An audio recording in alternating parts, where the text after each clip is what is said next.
আজ আমাদের দেশে আফসোস আর পরিতাপের সাথে আমরা লক্ষ্য করছি, গান বাজনা গায় খাজা, গাঁজা খায় খাজা, বেগানা মহিলা লইয়া নাচে খাজা, 2 নম্বরই করে খাজা, বেদাত করে খাজা, খাজা মঈনুদ্দিন চিশতি সহি খাজা, আর তোরা সব বুয়া খাজা।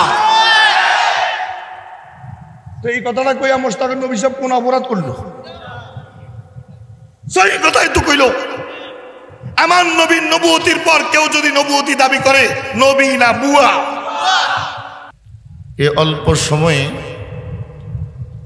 2-1টি কথা আপনাদের সামনে মোজাকারা করব। মূলত খতিবে আজম আল্লামা নুরুল ইসলাম অলিপুরি হাফিজাহুল্লাহ ওয়া রাআ হযরত আসমাত কাছকে আমাদেরকে দিক নির্দেশনা দিবেন। আল্লামা মুফতি মুশতাকুর নবী কাসিমি ওনারা আমাদেরকে দিক নির্দেশনা দিবেন। আমরা তো আজকে ছাত্র হয়ে এসেছি শানে রাসূল ওনাদের থেকে বুঝে যাওয়ার জন্য। আমাদের মধ্যে সবচেয়ে বড় কমতি হলো এই, আমরা যে রাসূলের অনুসারী সাল্লাল্লাহু আলাইহি সাল্লাম, সেই রাসূলের শানের ব্যাপারে আমাদের ধারণা নেই।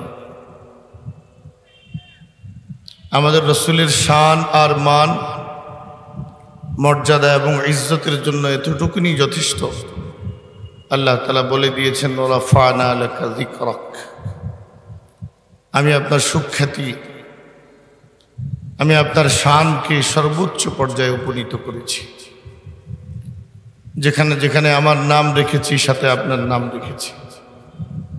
আজানে যখন আমার নাম উচ্চারিত হয় সাথে আপনার নাম উচ্চারিত হয়। ইকামতে যখন আমার নাম উচ্চারিত হয় সাথে আপনার নাম উচ্চারিত হয়। কালেমার মধ্যে যখন আমার নাম উচ্চারিত হয় তো আপনার নাম উচ্চারিত হয়। কবরের মধ্যে যখন মার রব্বুকা বলে আমার ব্যাপারে প্রশ্ন করা হবে, আমার নবিয়ুকা বলে আপনার ব্যাপারেও প্রশ্ন করা হবে। এবং হাসরের ময়দানে আমি বিচারকের আসনে যখন বসবো, আপনাকে সুপারিশকারী বানাবো। আপনার কদম রাখার আগে জান্নাতের দরজা খোলা হবে না। এগুলো আমার রাসূলের কমন শান, আমরা সব মানুষ কম বেশি জানি। আল্লাহ রাব্বুল আলামিন আমাদের পেয়ারা নবী জনাবে মুহাম্মদুর রাসূলুল্লাহ সাল্লাল্লাহু আলাইহি সাল্লামের দুনিয়াতে আগমনের হাজারো লাখো বছর আগে রূহের জগতে সকল পয়গম্বরকে ওয়াদা করিয়েছেন, লা তুমিনুন্না বিহি ওয়া লা তানসুরুন্না,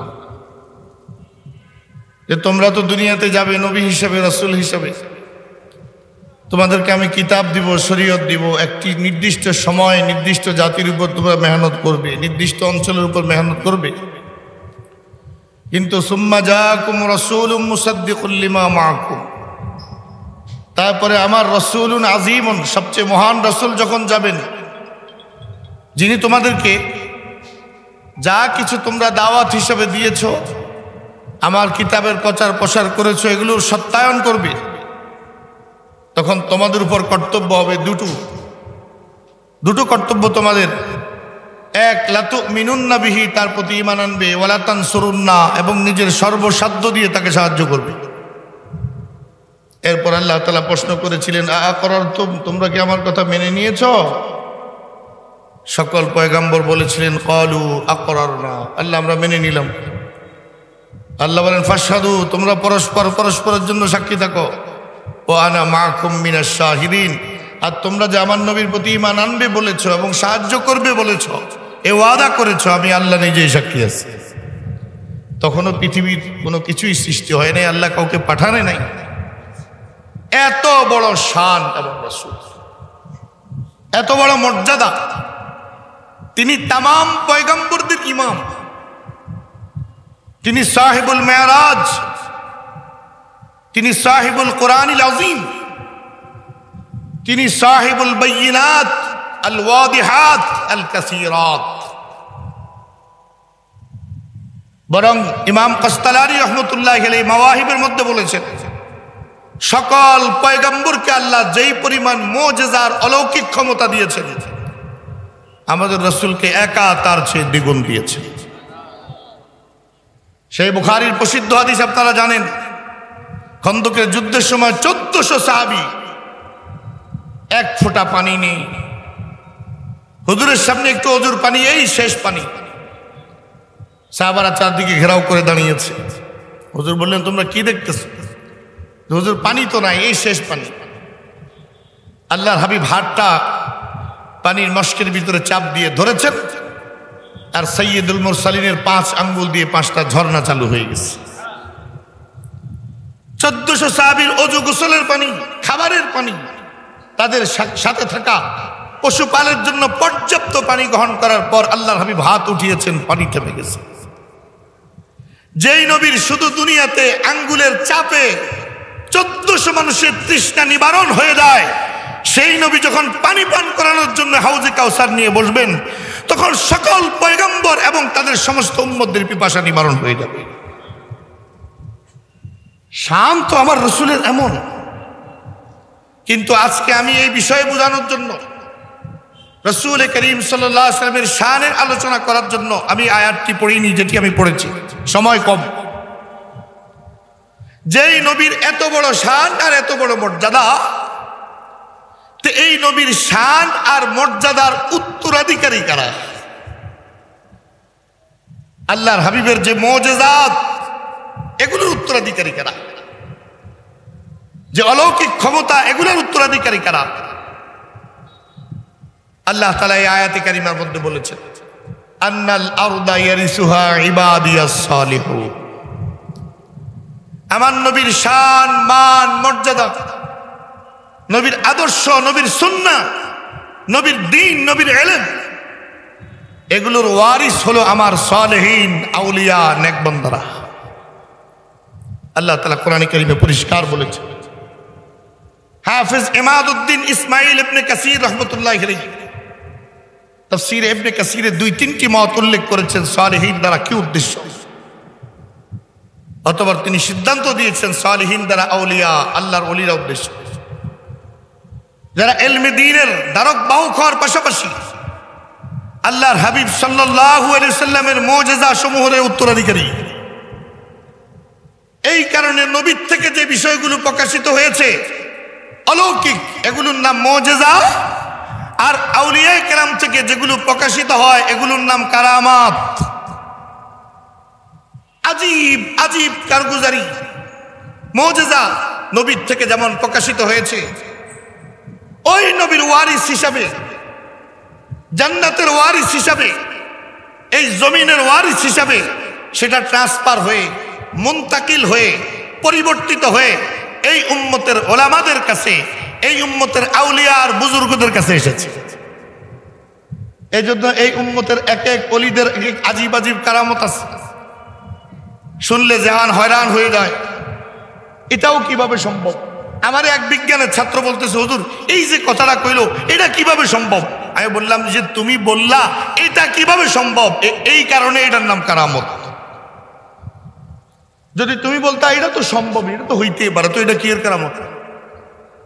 সমস্ত বিজ্ঞান হয়রান হয়ে যাবে, সমস্ত সায়েন্স এবং টেকনোলজি ফেলিউর হয়ে যাবে, কোনো কুল কিনারা করতে পারবে না।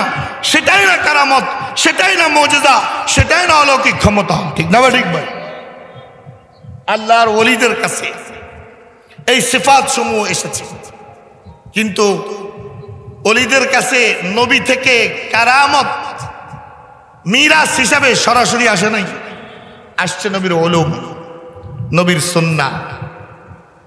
এই সুন্নাহকে যারা আঁকড়ে ধরেছে, নবীর আদর্শকে যারা আঁকড়ে ধরেছে, মজবুত ভাবে দাঁত দিয়ে কামড়ে নবীর আদর্শ আর সুন্নাহকে আঁকড়ে ধরেছে, তো তাদের থেকেও ওই নবীর শান আর মর্যাদার কারণে, ওই শানওয়ালা নবীর উম্মত আর ওলি হওয়ার কারণে তার থেকেও অলৌকিক কাহিনী, অলৌকিক ঘটনা ঘটা শুরু হয়েছে।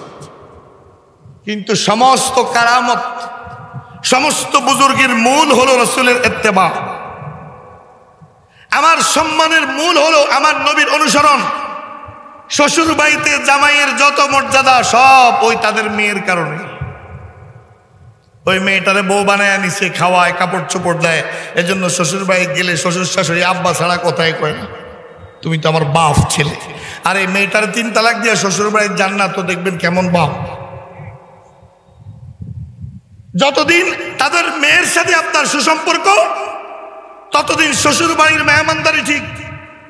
যখন মেয়ের সাথে দুঃসম্পর্ক, শ্বশুর বাড়ির দুঃস্বপ্ন শুরু। ঠিক তেমনি ভাবে এই উম্মতের মধ্যে যাদের নবীর সাথে সম্পর্ক, আসমান থেকে তাদের সম্মানের ফয়সালা হয়। যাদের নবীর সুন্নাহর সাথে সম্পর্ক, জমিন থেকে তাদের সম্মানের ফয়সালা হয়। যাদের সাথে নবীর আদর্শের সম্পর্ক, আসমান জমিনের সব জায়গায় ইজ্জত আর সম্মান তাদের কপালে জুটে।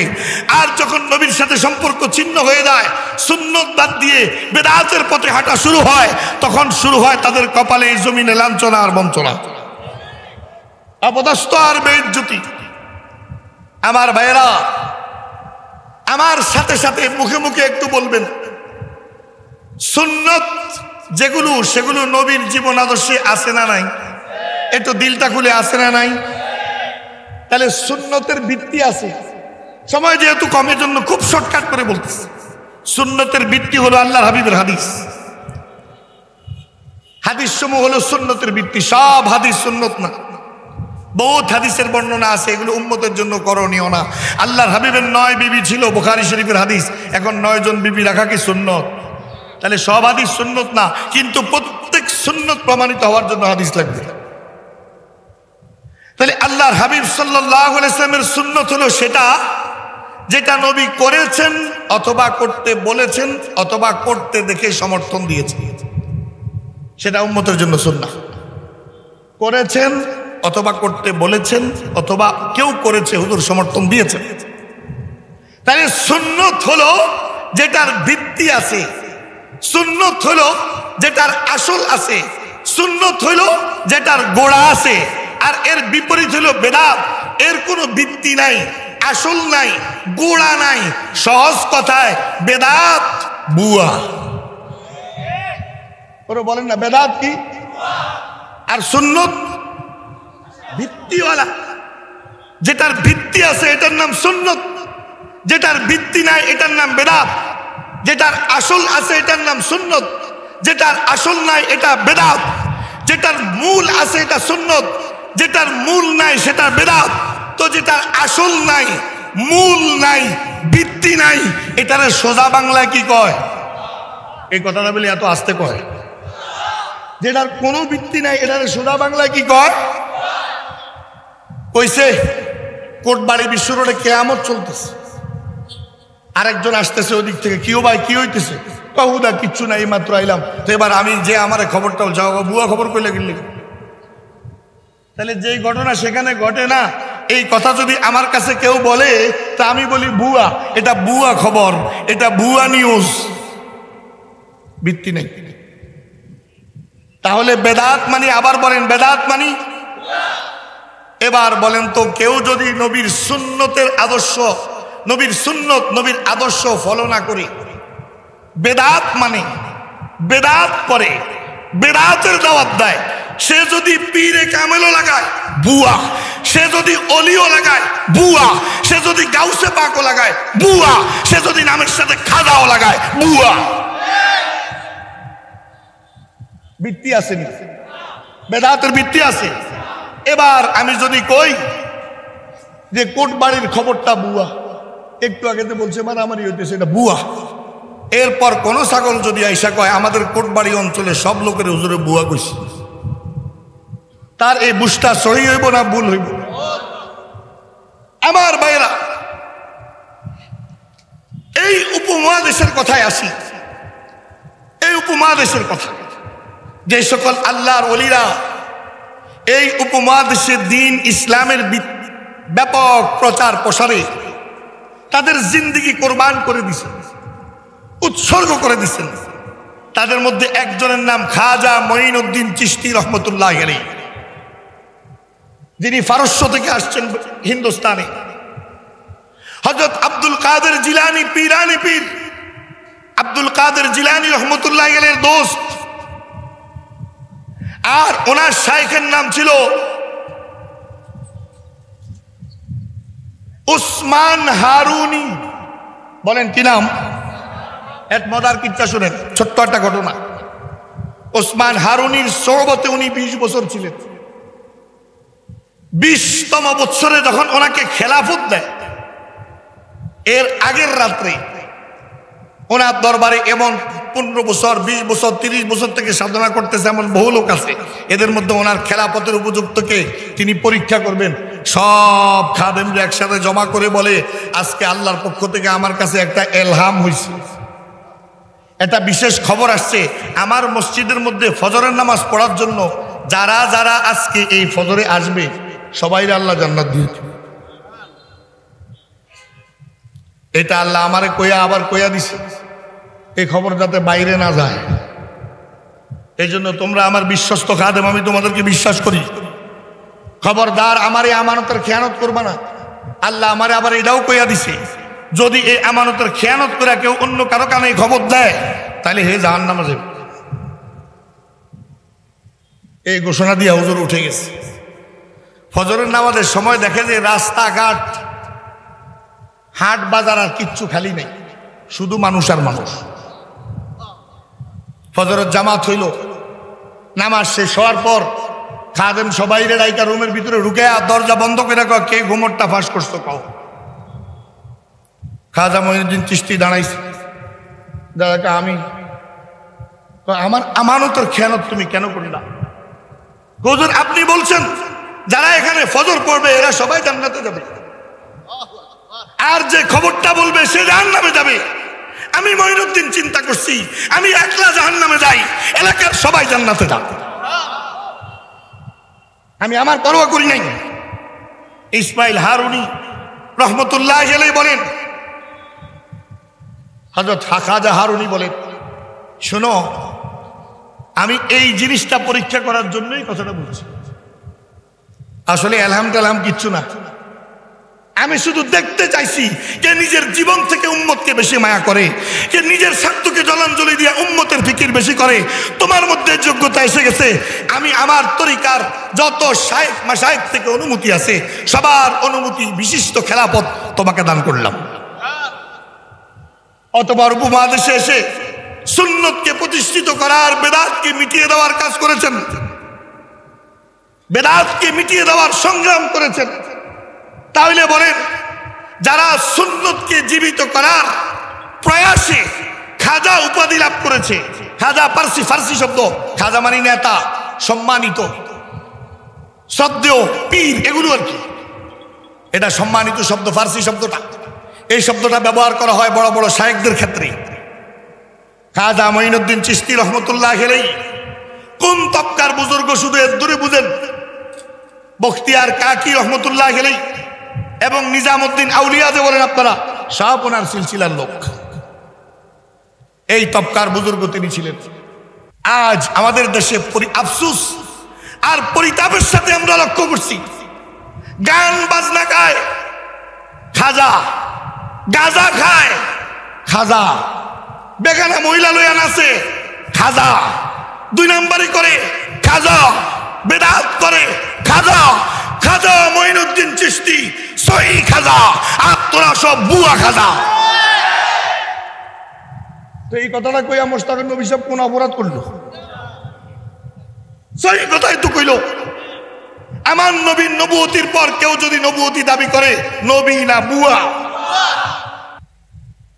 কোন বেড়া র্যাবে চাকরি করে না, র্যাবের পোশাক গায়ে দিয়ে যদি মুস্তানি করতে যায়, সহি র্যাব না বুয়া। পুলিশের লোক না, কিন্তু পুলিশের পোশাক লাগায় ধান্দাবাজি করে, পুলিশ না বুয়া। সুতরাং নবীর আদর্শের লালনকারী হইল খাজা, নবীর সুন্নতের প্রসারকারী হইল সহি খাজা। খাজা মঈনুদ্দিন চিশতি আমাদের 4 তরিকার এক তরিকার বুজুর্গ। আমাদের আল্লাহর হাবিব পর্যন্ত তাসাউফের সিলসিলা যাদের মাধ্যমে গিয়ে পৌঁছে, তাদের একজন হলেন খাজা মঈনুদ্দিন চিশতি। ওনার মা বাবা 2 দিকের খানদান হযরত ইমাম হাসান আর হুসাইনের সাথে গিয়ে মিলেছে। সুতরাং মুশতাকুন নবী কাসিমি হাফিজাউল্লাহ কেন, কাসেম নানুতুবিরও, রশিদ আহমদ গঙ্গুইর অধিকার নাই খাজা মঈনুদ্দিন চিশতিকে বুয়া বলা। তিনি তো চিশতিয়া তরিকারও একজন এজাজত প্রাপ্ত পীর। ওনার সিলসিলা দেখেন, ওনার তো পিছনে চিশতিয়া তরিকার এজাজত আছে। তো যাদের সিলসিলার এজাজত পায়া তিনি এখন পীর, হাজার হাজার মানুষ তার কাছে বায়াত হয়, কোন কুলাঙ্গার এই দাবি করতে পারে যে উনি মঈনুদ্দিন চিশতিকে ভুয়া বলে? আফসোস, সাদ আফসোস। সুতরাং আমার ভাইয়েরা, শুদ্ধ আর বেজালের মধ্যে যদি পার্থক্য করতে না পারেন, বেজাল খাবার, বুয়া খাবার আর সঠিক খাবারে বেজাল করতে না পারলে জান শেষ। সঠিক ডাক্তার আর বুয়া ডাক্তারের মধ্যে পার্থক্য না করতে পারলে স্বাস্থ্য শেষ। সঠিক অলি আর বুয়া খাজার মধ্যে পার্থক্য না করতে পারলে ঈমান শেষ। তো উম্মতকে সচেতন করার এই দায়িত্ব তো এই সকল আলেমদের। জাতিকে চিনে দিতে হবে। গালি দাও, কোনো অসুবিধা নাই। 1400 বছর থেকে আমরা তো দলিলে দিলাম, তোমরা তো গালিই দিলা। আমরা তো দলিলে দিলাম, তোমরা তো গালিই দিলা। আমি আমার প্রিয় বন্ধু মাওলানা আনিস রহমান আশরাফি, আমরা দুইজন দিন কথা বলে পরামর্শ করতেছিলাম, চ্যালেঞ্জ দিতেছে আমাদের সাথে বসার। এখানে অনেকগুলো মিডিয়া আছে। আমরা এই মিডিয়ার মাধ্যমে যে ভাইয়েরা হযরতের বক্তব্যকে বিকৃত করে ইতিকাফরত এক আল্লাহর পেয়ারা বান্দার বিরুদ্ধে জবান খুলেছ,